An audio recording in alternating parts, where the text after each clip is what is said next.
बिस्मिल्लाहिर्रहमानिर्रहीम। अस्सलामु अलैकुम अज़ीज़ तलबा। Second year civics, chapter number है 2, लॉन्ग क्वेश्चन नंबर है 7। पार्लियामेंट के अख्तियारात जो हैं उसकी वजाहत कीजिए। तो अज़ीज़ तलबा, इससे पहले कि हम अपने लेक्चर की तरफ चलें, जिन तालिब इल्मों ने अभी तक मेरा चैनल सब्सक्राइब नहीं किया उनसे गुजारिश है कि चैनल को सब्सक्राइब करें, वीडियोस लाइक करें और दूसरे दोस्तों तक शेयर करें ताकि बाकी तालिब इल्मों को भी इससे फ़ायदा हो। अज़ीज़ तलबा, आज का हमारा लेक्चर है जी कि 1973 के दस्तूर के तहत जो हमारी पार्लियामेंट है उसके अख्तियारात क्या हैं, वो क्या फ़राइज़ सरअंजाम देती है।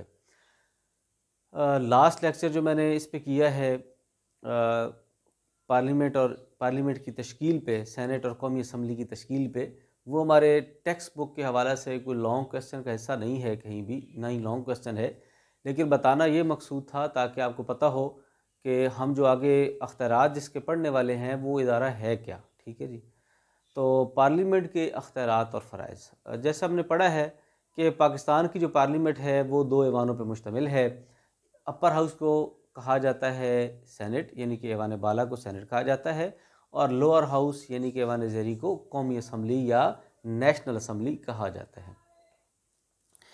तो अज़ीज़ तलबा, जब हम इस चीज़ को देखेंगे, इसको बाकायदा पढ़ने की तरफ जाएंगे, तो हम क्या देखते हैं जी कि हमारी जो पार्लियामेंट है ये मुख्तलिफ़ किस्म के अख्तियारात और फ़राइज़ जो है वो रखती है। ठीक है जी। नंबर 1 पे आप क्या देखेंगे जी, नंबर 1 पे पहला अख्तियार है हमारी पार्लियामेंट का, वो है जी कानून साज़ी करना। कानून साज़ी के हवाला से चाहे ऐवान बाला हो चाहे ऐवान ज़ेरी हो, दोनों को मसावी अख्तियारात हासिल हैं कानून साज़ी के हवाला से। ठीक है जी। सेनेट और हमारी ये जो कौमी असम्बली है ये दोनों मसावी अख्तियारात रखते हैं। इनके पास किस किस्म की कानून साज़ी के अख्तियार हैं जी, वो 2 फहरिस्तें जो हम पहले पढ़ चुके हैं। नंबर 1 है मरकज़ी अमूर की फ़हरिस्त और नंबर 2 है मुश्तरका अमूर की फ़हरिस्त। इन पे ये कानून साज़ी कर सकते हैं। हाँ, अगर कोई सूबा रिक्वेस्ट करे तो किसी सूबे की रिक्वेस्ट पे उस सूबे से मुतल्लिक़ भी कानून साज़ी की जा सकती है। अच्छा जी, अब तरीक़ेकार इनका क्या है, लंबा प्रोसीजर है, लेकिन आम तौर पे जो आम मुसवदा कवानीन हैं, मुसवदात हैं, वो किसी भी ऐवान में पेश हो सकते हैं, लेकिन अमूमन रूटीन ये है कौमी असम्बली में मुसवदा जाता है, कौमी असम्बली उसको पास करती है, फिर वो मुसवदा जाता है सेनेट के अंदर और उन्हीं मराइल से गुज़रता है, सेनेट उसे पास करती है और फिर सदर के पास जाता है हतमी मंजूरी के लिए, और सदर को 30 दिन के अंदर अंदर उसकी मंजूरी देना होती है। आम रूटीन में ये तरीक़ाकार है आम मुसवदात का। लेकिन एक बात यहाँ पे याद रहे कि जो माली नौइयत के मुसवदात हैं ये सबसे पहले कौमी असम्बली के अंदर पेश किए जाते हैं। तो हमारी तकरीबन अगर देखा जाए तो पार्लियामेंट जो है उसमें दोनों ऐवान जो हैं तकरीबन मसावी अख्तियार रखते हैं, सिवाय मालियाती मुसवदात के, जिनमें पैसे का मामला हो, टैक्स हो या इस तरह के मामला हो, वो पहले कौमी असम्बली में जाते हैं फिर बाद में सेनेट में जाते हैं। हाँ जी, दूसरे नंबर पे जो हम इसमें पढ़ेंगे जी आइन में तरमीम, क्योंकि ये इसी से मिलती जुलती है।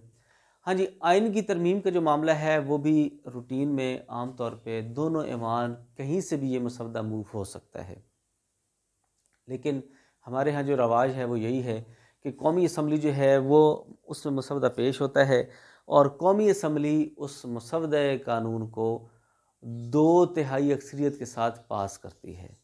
फिर ये मसवदा अगले ऐवान में चला जाता है सेनेट के अंदर, और सेनेट ने 90 दिन के अंदर अंदर इस पर कोई ना कोई रद्द अमल दिखाना होता है, 90 दिन के अंदर कोई कार्रवाई करनी होती है। अगर सेनेट कोई कार्रवाई नहीं करती तो वो मसवदा उधर ही रुक जाता है, ख़त्म हो जाता है, अपनी मौत मर जाता है। लेकिन सेनेट भी उसको अगर मंजूर कर दे तो फिर वो मसवदा जाएगा सदर की मंजूरी के लिए। अब सदर साहब क्या करेंगे जी, सदर साहब उस पर दस्तखत कर देंगे और वो मंजूर हो के तरमीम वाक़ हो जाएगी। एक नंबर 2, दूसरा तरीका ये है कौमी असम्बली और सेनेट, इनमें से एक ने पास कर दिया, एक ने इख्तिलाफ़ था, तो इनके माबैन इख्तिलाफ़ पैदा हो गया तो ये मामला जाता है जब सदर के पास। तो सदर क्या करेंगे, सदर मुश्तरका इजलास भी बुला सकते हैं दोनों ऐवानों का, एक चीज़। दूसरी चीज़ ये है कि सदर चाहें तो उस पासशुदा मसवदे को या उस इख्तिलाफ़ी बात को, मामले को रेफरेंडम के लिए, यानी कि वज़ीर आज़म के मशवरा से आवाम के पास भी भेज सकते हैं बतौर रेफरेंडम करवाने के लिए कि हम क्या करें, हमारे आपके जो नुमाइंदे हैं वो क्या करें, उनको ये काम करना चाहिए नहीं करना चाहिए, ये तरमीम होनी चाहिए नहीं होनी चाहिए। तो ये भी एक सूरत है जो यहाँ पे वाक़या होती है। तो हमारे यहाँ 73 के दस्तूर के अंदर तरमीम का तरीका जो है वो ना तो बहुत मुश्किल है और ना बहुत आसान है, नीम इस्तवार हम इसको इसलिए कहते हैं। अच्छा जी, अगला हमारा अगली हेडिंग है जी, वो है इंतज़ामी अख्तियारात। हाँ जी, इंतज़ामी अख्तियारात जी, वज़ीर आज़म कौमी असम्बली का लीडर है, वज़ीर आज़म कौम का लीडर है। वज़ीर आज़म का चुनाव पार्लियामेंट के ऐवान ज़ेरी यानी कि नेशनल असम्बली, कौमी असम्बली से लिया जाता है। वज़ीर आज़म अपनी काबीना को जो चुनता है वो तकरीबन 3/4 कौमी असम्बली से और 1/4 सेनेट से वज़रा लिए जाते हैं। इसका क्या मतलब हुआ कि अगर 100 वज़ीर हैं तो 75 होंगे कौमी असम्बली से और 25 होंगे सेनेट से, ऐवान बाला से। ये मैंने वैसे आपको जनरली बताया है 3/4 और 1/4 का फार्मूला। तो आम तौर पे जो इंतज़ामिया के जितने भी अरकान हैं, चाहे वज़ीर आज़म है, उसके वज़रा हैं या उसके काबीना के अरकान हैं, ये तमाम के तमाम पार्लियामेंट को जवाबदेह होते हैं। ये पार्लियामेंट के इजलास में जाके बैठते हैं और जो हिज़्ब इख्तिलाफ़ हैं उनके सवालात के जवाब देते हैं। तो अमूमन पार्लियामेंट के अंदर इनसे क्या बर्ताव किया जाता है, इनके साथ क्या सलूक रखा जाता है, वो हस्ब ज़ैल है। नंबर 1, पार्लियामेंट में इनसे सवालात और फिर आगे उससे मिलते ज़िमनी सवालात किए जाते हैं, एक सूरत। और ये कौन करता है? हिज़्ब इख्तिलाफ़ वाले करते हैं, हिज़्ब इक़्तिदार वाले नहीं करते। और इसका मकसद क्या होता है कि हुकूमत की कारकर्दगी का जायज़ा लिया जाए और आवाम भी इस चीज़ से आगाह हो। हाँ जी, फिर है जी तनकीद। हुकूमत पे, वज़रा पे, वज़ीर आज़म पे, काबीना के अरकान पे तनकीद किया जाना, ये भी कौन करता है जी? हिज़्ब इख्तिलाफ़ वाले करते हैं, ताकि हुकूमत जो है जहाँ जहाँ उसकी खामियाँ हैं वो अपनी खामियों को दूर करे, जहाँ जहाँ वो सही काम नहीं कर रही वो सही काम करे और डिलीवर करे। आवाम को, जिस आवाम ने जिन उमंगों पे उनको वोट दे के मुंतखब किया है उस पर वो पूरा उतरे। हाँ जी, तहरीक मलामत। तहरीक मलामत दरअसल पार्लियामेंट के अरकान का एक जेस्चर है, एक रवैया है टूवर्ड्स गवर्नमेंट, हुकूमत के लिए, कि वो गम व गुस्से का इज़हार करती है, उसको नदामत दिलवाती है किसी काम के हवाले से कि जनाब देखें अब हमारे साथ, यानी कि पार्लियामेंटेरियंस के साथ ये सलूक हो रहा है तो अवाम फिर कहाँ जाए, अवाम की दाद रसी कौन करे। इस हवाला से जो तहरीक पेश की जाती है उसको कहा जाता है तहरीक मलामत। हाँ जी, तहरीक इल्तिवा। इल्तिवा कहते हैं डिले को। एक काम, एक बात, बहस एक चल रही है असम्बली के अंदर और अगर हिज़्ब इख्तिलाफ़ वालों की तरफ से कोई तहरीक ये आ जाए कि जनाब इसको अभी साइड पे रखें, वाइंड अप करें इस मामले को और देखें ये जो मुल्की मसला पेश आ गया है, धमाका हो गया है, कहीं कोई ऐसा बड़ा वाक़या पेश आ गया है, तो पहले इस पर बहस की जाए। तो तहरीक मलामत का पेश कर दिया जाना भी दरअसल हुकूमत के लिए बायस शर्मिंदगी होता है, क्योंकि हुकूमत जो है वो अपने काम सही नहीं कर रही। ये तहरीक पे कामयाब होने के पीछे वजह यही है कि जनाब हुकूमत को पता ही नहीं है कि क्या हो रहा है और हिज़्ब इख्तिलाफ़ वालों ने इल्तिवा करके तहरीक पेश करके जनाब हुकूमत के आंखें खोल दी हैं। ठीक है ना जी।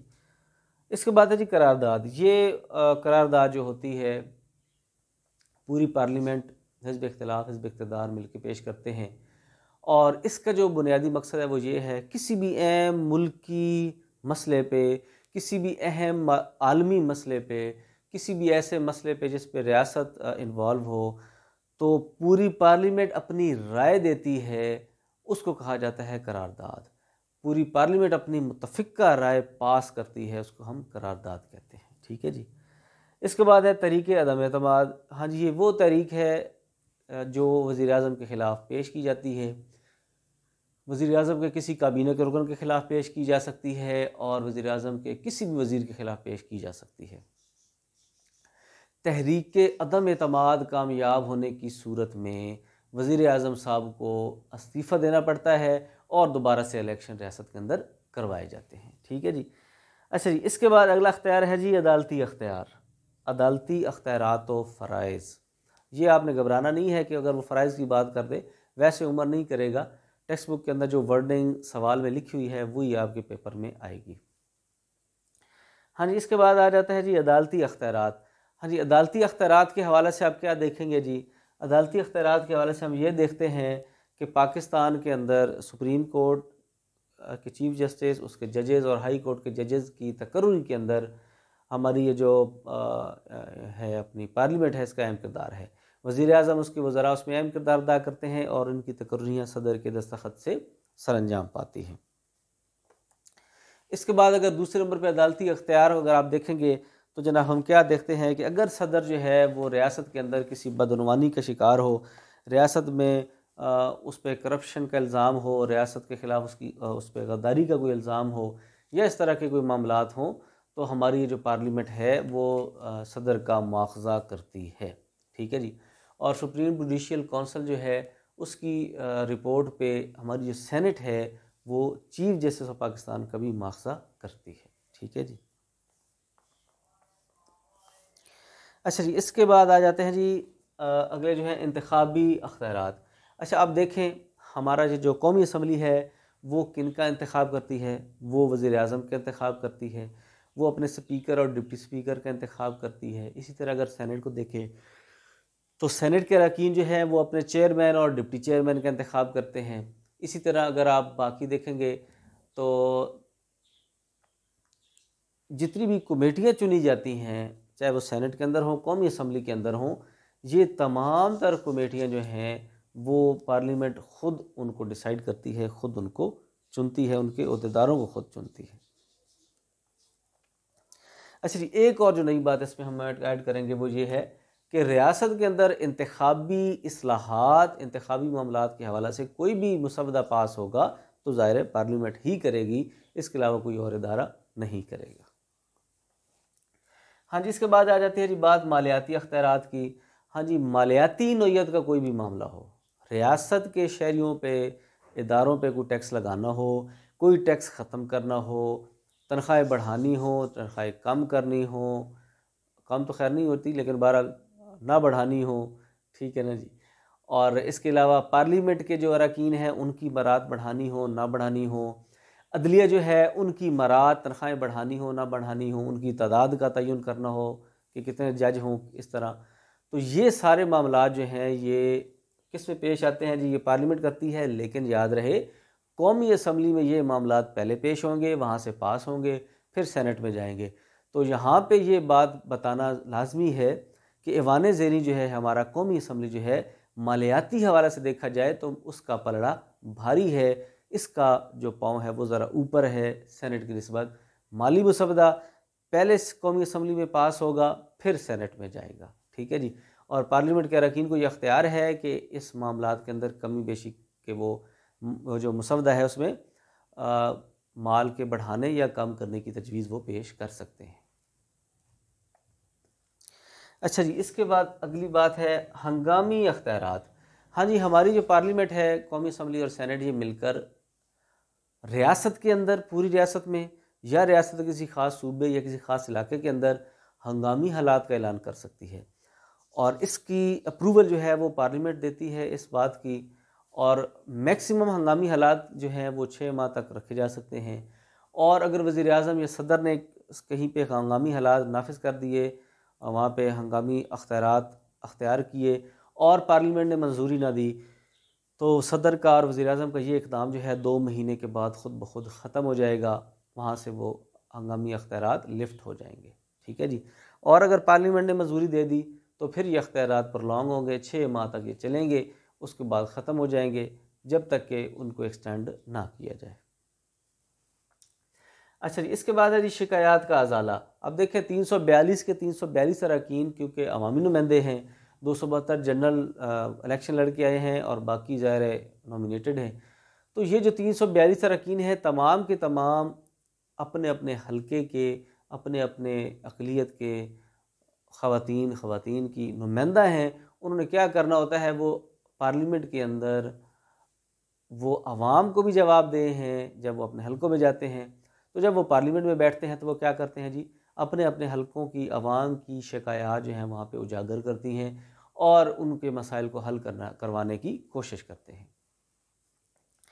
हाँ जी, आखिरी इसमें हेडिंग हमने लिखी है जी, सियासतदानों के लिए तरबियत गाह। अच्छी, अब देखिए ख़ास तौर पे कौमी असम्बली है इसमें, क्योंकि 25 साल की उम्र का नौजवान भी जाता है, असम्बली का रुकन बन जाता है। और वो जब जाएगा तो ज़ाहिर जाते ही तो उसको किसी ने वज़ीर-ए-आज़म नहीं चुन लेना, और ना ही उसको कोई बड़ा अहम वज़ारत दे देनी है। तो उस सियासतदान के लिए जो बिल्कुल न्यूली पॉलिटिशियन है, उसके लिए कौमी असम्बली, सेनेट, ये हमारा पार्लियामेंट के जो इजलास और उनकी कार्रवाइयाँ हैं, ये उनके लिए तरबियत गाह रखती हैं। उनकी वहाँ पे ट्रेनिंग होती है, उनको मुख्तलिफ़ महकमों के साथ अटैच किया जाता है, ताकि वो क्या करें जी, ताकि उनको पता चले कि इदारे किस तरह काम करते हैं, इन इदारों में किस तरह काम होता है। फिर इसी तरह ये जो हमारी पार्लियामेंट है, ये ना सिर्फ सियासतदानों के लिए तरबियत गाह है, बल्कि ये हमारी कौम के लिए भी तरबियत गाह है। पार्लियामेंट के इजलास जो होते हैं, उनकी कार्रवाइयाँ आप देखें, PTV जो है, पाकिस्तान टेलीविज़न, इस पे वो कार्रवाई बराह रास्त दिखाई जाती है। और जितने भी पॉलिटिकल साइंस के स्टूडेंट हैं, फिज़िक्स के तालिब इल्म हैं, ये उसको दिलचस्पी से सुनते हैं, आवाम उनको सुनती है, और आवाम को पता चलता है कि हमारे यहाँ इजलास के अंदर, पार्लियामेंट के इजलास के अंदर क्या क्या होता है, कैसी ज़बान इस्तेमाल की जाती है, क्या बातें होती हैं। ये हमारे लिए तरबियत का बायस बनता है, पूरी नेशन के लिए भी और नए जो सियासतदान हैं उनके लिए भी। तो अज़ीज़ तलबा, ये था हमारा क्वेश्चन नंबर 7, पार्लियामेंट के अख्तियारात की वजाहत कीजिए। अगर आपने चैनल सब्सक्राइब अभी तक नहीं किया तो सब्सक्राइब करें, लाइक करें, शेयर करें वीडियोस को दूसरों तक, ताकि बाकी तलब इल्मों को फ़ायदा पहुँचे। और इंशाअल्लाह नेक्स्ट जो सवाल है उसके साथ आपकी खिदमत में जल्द हाज़िर हो जाऊँगा। तब तक के लिए अपना ख्याल रखें। अस्सलामु अलैकुम।